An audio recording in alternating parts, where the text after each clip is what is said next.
What's up, Penguin Nation? Another Coach's Corner brought to you by Baird Brothers, here with head coach and Dan Bertolini, alongside Anthony Romo there on the far side. And Coach, got some warm weather down in Texas this past weekend, able to squeeze out one victory on Sunday. Just talk about the overall thoughts of this past weekend against Rio Grande Valley.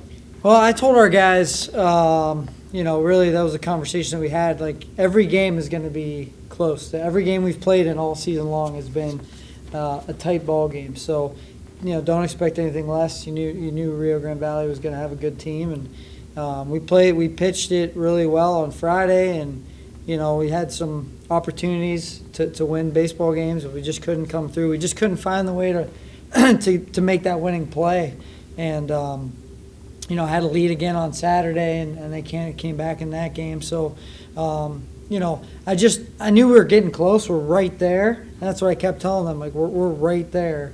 Just stay with what we're doing, continue to work, and then I was really happy for our guys to find a way to win on Sunday. So, every game was a dogfight, and we got to be ready for another one this weekend because it's not going to get any easier with New Orleans. Offensively, the bats heated up, unlike against Belmont.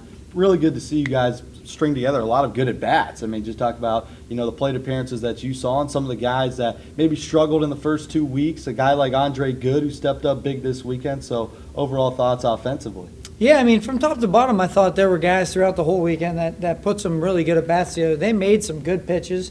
They ran some good arms out at us. I thought Dylan Schwarmer had a really good weekend. Had a couple really big hits for us. Big hit on Sunday to get the two-run single. Obviously Andre Good with a big home run there. Seth Lucero got one. Braden had a great weekend. I think Pad, didn't have as many hits as a show, but was on base a lot. A lot of walks, drew a lot of walks. So, and that's some of the things that maybe aren't showing up as much on the box scores, but guys that have been able to get on base. Even Austin Earl hasn't had a great offensive start, but has drawn a lot of walks and his on base percentage is good. So, you just keep. It's still so early. There's so many more opportunities out there. So I'm happy with where we are as an offense right now. Yeah, and you said it's early. I mean, you're 3-8 right now, but the record doesn't really indicate how you guys have played. You've been in every single ball game. You've never been blown out this season. So, I mean, what do you tell your guys approaching this weekend? Because New Orleans is no joke as well. Another good team. Yeah, I talked to those guys. Really, it was Saturday night and Sunday morning. We got to really focus on the details, and we have to be really detail-oriented. We've been losing games on small details, whether it's not getting the double play turn, there's a bobble and we get one out, leads to a double, leads to a run score and we're out of an inning. Or it could be, hey, we got to throw a pitch away and we execute a pitch inside and they get a hit. So there's just those small, they don't show up, like I said, at the box score, but they show up in the eventual run scoring or opportunities for us when we got guys on base. So we focus just really from when we get off the bus till game time, making sure that we're doing everything in our power to follow the details and making sure that we don't leave any stone unturned. So, Coach, going into that last game of the weekend, you guys are scoring with UTRGV, but you're just not getting that game-winning run to win these games. And then last game of the weekend, talk about the resilience of your team, snapping a 7-game losing streak. As you said, Andre Good, game-winning home run in the 9th inning. And then Nate Bull, yet again, Mr. Reliable, coming in and closing it out. Yeah, I mean, obviously, I thought Matt Broski has been incredible this entire year. And they're two-hitter. Pimentel, we couldn't get him out all weekend, so we just said we're not pitching to him on Sunday, and it worked out in our favor. I thought, that was a huge home run. The wind was really kind of blowing that way to left center, so lefties, if you can get it up in the air, that thing was kind of carrying. And I thought, for Andre, who's been kind of up and down, for him to get that's a huge hit for us. He's been very clutch in his career for us, so that was a big hit. And then Nate Ball. Got an opportunity to throw earlier in the weekend, wasn't as good as we would have liked, and then came back out and really pitched well. And something that I've been so impressed with you, Coach, at the beginning of this season, currently with the 3-8 record, for a lot of teams, frustration can set in, but we come into these interviews every week, and you really just preach positivity about your squad. How do you hit that reset button after each week and really attack the next week with a 0-0 mindset? Well, I think part of that is, coming from experience. I mean, even some of the previous years, last year we were 2-6 to start the season and won, we won 34 games or whatever. 32 games. So, there's still plenty of opportunities out there for us. We're still kind of learning our team, and, part of this is kind of learning who's going to play where, and really kind of focusing on, where we're going to be when we get to conference. But, there's a lot to be positive about. We've played really pretty good baseball for the most part. We got to clean up the defense, continue to work on that, clean up the defense a little bit. We've made some mistakes that way. But for the most part, our bats are real close to breaking out. Our pitching's been solid all season long. So we have the makings of this team being really good. It's just a matter of gaining that experience, and playing all these close games is going to help. Fourth weekend for you guys, non-conference, and then you take on Pitt on Wednesday, and then you finally get into that Horizon League play. But it's a long journey of 28 games on the road. What do you think it's been like the first 3 weeks traveling every single week, getting off a plane? I know it's tough for these guys. They get up at 2 o'clock in the morning on Thursday. You got to practice, then you got to turn around and play on Friday. How difficult has it been for this squad? I think this past weekend we handled it probably. Opening weekend's always the easiest because everyone wants to play. So, you got the energy, you got everything. You play 3 games, we come home, and then that travel starts to catch up with you. And I always think second weekend, like I've said before, is always difficult. I thought our guys handled it much better this past week. I thought we had better energy. We still got to find a way to be better on Fridays. We're obviously facing a good pitcher on Friday. We got to find a way to play a little bit cleaner and better on Fridays.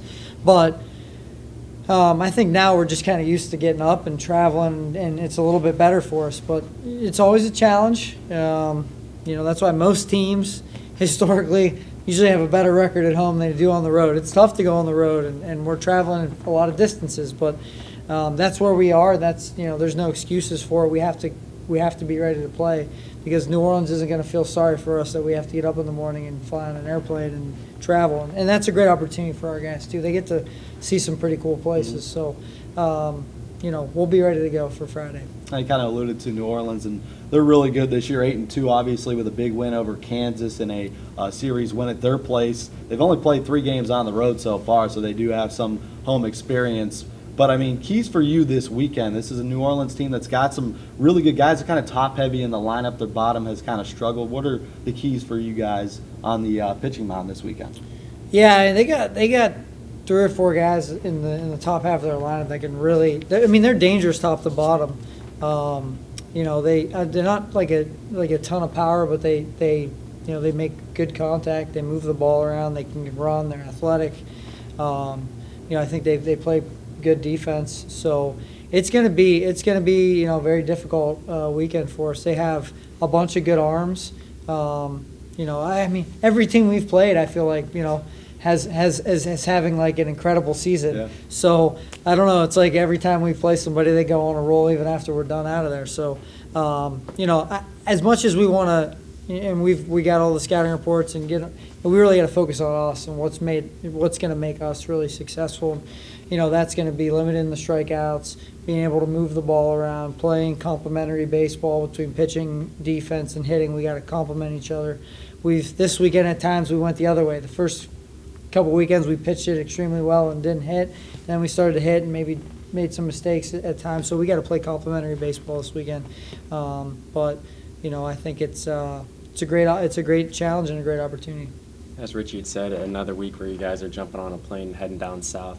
Does the preparation for these games where you leave early on in the week, do you cram more into these practices, or is it every single week you treat it like it was a home game and you just do the same stuff each week? Yeah, I think some of it's managing their bodies. The travel takes a toll. And we had an extra day this week because we came back on Monday, which I think helped a little bit. And we're doing the same thing this week. So, we had a great day of practice yesterday. I thought we got a lot of work done. We were able to do some, being spring break, we get a little bit more flexibility in the indoor facility. So I thought we did a good job of doing some individual work and really focusing for certain guys on what they need to work on to get better this week, and excited to do that again today. We got some live bullpens.